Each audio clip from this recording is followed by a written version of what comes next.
kwanza kwenye Qur'ani alafu kwenye nini? Kwenye sunna. Fasunnatu hiya almasdaru athani, sunna ndiyo nyenzo au chanzo cha pili mimma sadiri alislami, katika vyanzo ambavyo sisi waislamu tunatoa sheria zetu hapo, baada alquran alkarim, baada ya nini? Ya Qur'ani tukufu. Wa usulu alistidlali inda alusuliyina, na aslan misingi ya dalili kwa wanachuoni wa usulul fiqhi, minha ma huwa muttafaqun alayh, ipo misingi ambayo wanachuoni wamekubaliana, wa minha ma huwa mukhtalafun fihi, na ipo misingi ambayo wao wamefanya nini? Wametofautiana. Lakini almuttafaq alayhi arba'a, misingi ambayo wamekubaliana kuifanyia kazi iko mingapi? Iko minne. Kwanza kabisa kuna alquranul karimu, kuna nini? Kuna Qur'ani, tumeelewana vizuri. Alafu pili ni as-sunna nabawiyya, ni sunna za Mtume Muhammad sallallahu alayhi wasallam. Na Allah subhanahu wa ta'ala katika kutusisitiza na kutuelekeza kushikamana na sunna ameongea mengi sana. Miongoni mwa hayo anasema Allah subhanahu wa ta'ala, wama ataakumur rasulu fakhudhuhu wama nahakum anhu fantahu, yale ambayo mtume sallallahu alayhi wasallama amekupeni, amekuelekezeni, fakhudhuhu, basi nyinyi yachukueni, wama nahakum anhu, lakini yale ambayo amekukatazeni, kakuambieni hili halifai, mnatakiwa mfanye nini? Myaache.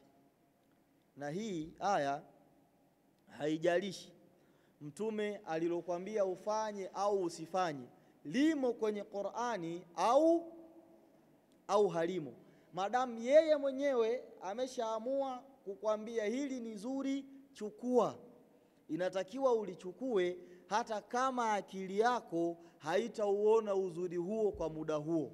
Tumeelewana vizuri? ويقول جل وعلا فليحذر الذين يخالفون عن أمره أن تصيبهم فتنة أو يصيبهم عذاب أليم.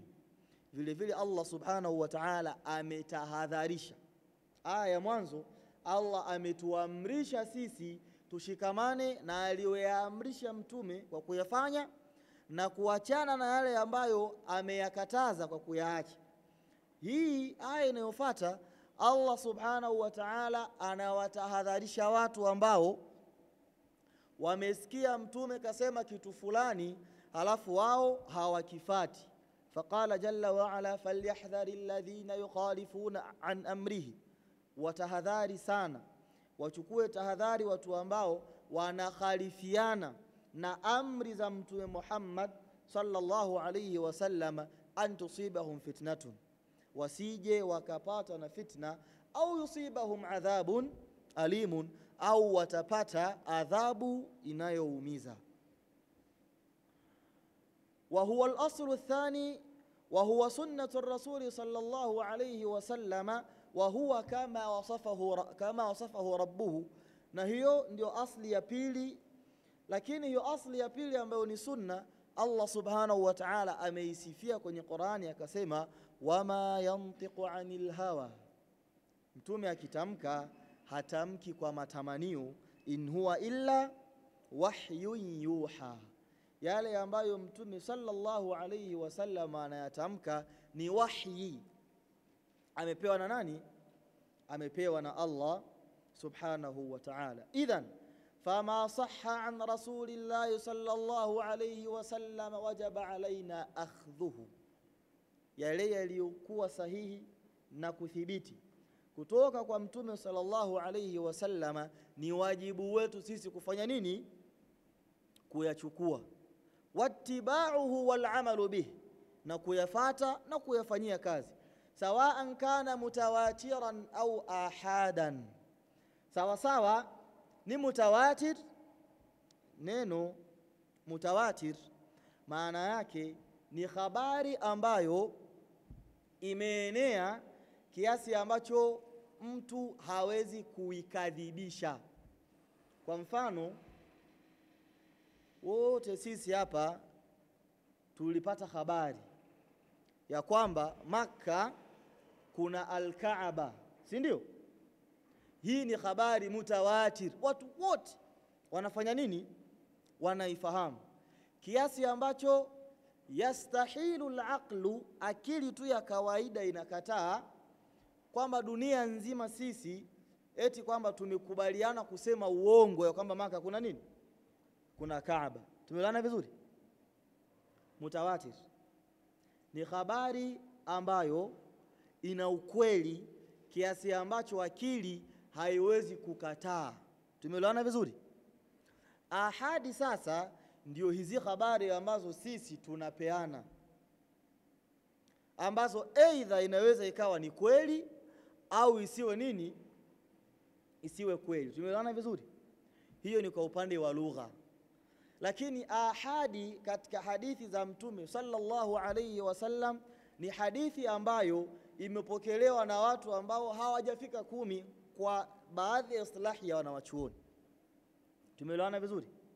Sasa anasema hadithi ya Mtume sallallahu alayhi wasallam sawa sawa ni maarufu, imejulikana na masahaba wote, au sio maarufu, ilijulikana tu na baadhi ya masahaba, lakini imethibiti hadithi hiyo kuwa imetoka kwa Mtume Muhammad sallallahu alayhi wasallam, ni wajibu wetu sisi kuiamini, kuifuata na kuifanyia nini? Na kuifanyia kazi. Anasema wa min al-ma'lumi wal muqarrari anna al-amala bis-sunnati min al-amali bil-Qur'an. Inajulikana kabisa na ndivyo ilivyo ya kwamba kuifanyia kazi sunna ndiyo kuifanyia kazi nini? Qur'ani. Kwa sababu unapofuata maneno ya Mtume sallallahu alayhi wasallama, umefuata hayo maneno kwa maagizo ya nani? Ya Allah subhanahu wa ta'ala, wama ataakum ar-rasulu fakhudhuhu wama nahakum anhu fantahu. Imeleka vizuri? Na Allah anasema waman yuti'ir rasula faqad ataa Allah, kwanza mwenye kumtii mtume, mtu huyo basi amemtii nani? Amemtii Allah subhanahu wa ta'ala. Sasa kuna baadhi ya watu ambao wao wanaikataa sunna na wanasema hum yastadilluna bilqur'anil karimi faqat, wanastadili na Qur'ani tu, hawana haja na nini? Hawana haja na sunna za Mtume Muhammad sallallahu alayhi wasallam.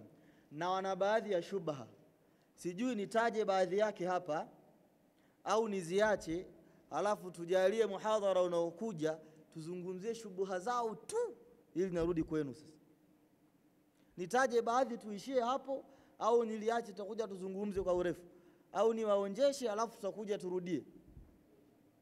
Niwaonjeshe tutarudia, si ndio? Kwanza wamegawanyika. Wako ambao wanakataa sunna zote, hawazitaki kabisa, wao wanashikamana na Qur'ani tu. Kwa nini? Wanayo hoja katika Qur'ani. Allah subhanahu wa ta'ala yeye alisema inna nahnu nazzalna adh-dhikra wa inna lahu lahafidhun, wadh-dhikru huwa al-Qur'anu. Allah anasema sisi tumeteremsha dhikra ambayo ni Qur'ani na tutailinda. Allah hajasema kuwa atalinda nini? Atalinda hadithi za Mtume Muhammad sallallahu alaihi wasallam, kwa sababu hadithi hazina ulinzi, si ndio? Sisi hatujui hadithi ipi ni ya ukweli, hadithi ipi ni ya uongo, tunazikataa zote. Tunashikamana na hii Qur'ani ambayo Allah subhanahu wa ta'ala ameahidi kuwa ataitunza. Hoja sio hoja, ni hoja. Hoja yao ya pili, wanasema ya kwamba Qur'ani imeandikwa zama za nani? Za Mtume, si ndio? Wakati inashuka inafanya nini? Inaandikwa, si ndio? Asa sunna imekuja kuandika muda gani? Karne 3 baadaye, kwa Muwatta ibn Malik na nini huko baadaye, si ndio? Sasa kama sunna imekuja kuandikwa huko baadaye, na mtume wanasema hivyo hivyo, na mtume sallallahu alaihi wasallam alikataza sunna isifanye nini, isiandikwe, si ndio? Alafu ikaja kuandikwa baadaye, sisi tutajuaje kama hicho kilichoandikwa ni cha kweli au sio cha nini? Kama mtume wakati yuko hai alikataza watu wasifanye nini, wasiandike. Hoja sio hoja? Zipo nyingi, nitaishia hiyo kwa sababu tutakuja tukutane baadaye inshallah, tutaeleza vizuri. Hii ambayo ndio ya pili, ya kwanza hata nimesahau nilisema ipi, lakini hii ambayo ndio ya pili, kuna namna wao wenyewe wamejigonga. Kwanza wamesema ya kwamba Mtume sallallahu alaihi wasallama amekataza hadithi zisifanye nini, zisiandikwe. Amekataza kutumia Qur'an, kutumia hadithi, si ndio? Na nyinyi si hamkubali hadithi, kwa nini mnatolea ushahidi wa hadithi? Mmenielewa vizuri? Wenyewe wanasema kwamba Mtume sallallahu alaihi wasallam alikataza hadithi zisiandikwe, na hadithi zimekuja kuandikwa karne 3 baadaye, tofauti na nini, na Qur'ani ambayo iliandikwa wakati inashuka. Kwa sababu Qur'ani imeandikwa wakati inashuka, sisi tutashikamana na hiyo. Hizi hadithi ambazo kwanza mtume alikataza, lakini pili mliziandika baadaye sana, sisi hatuzihitaji.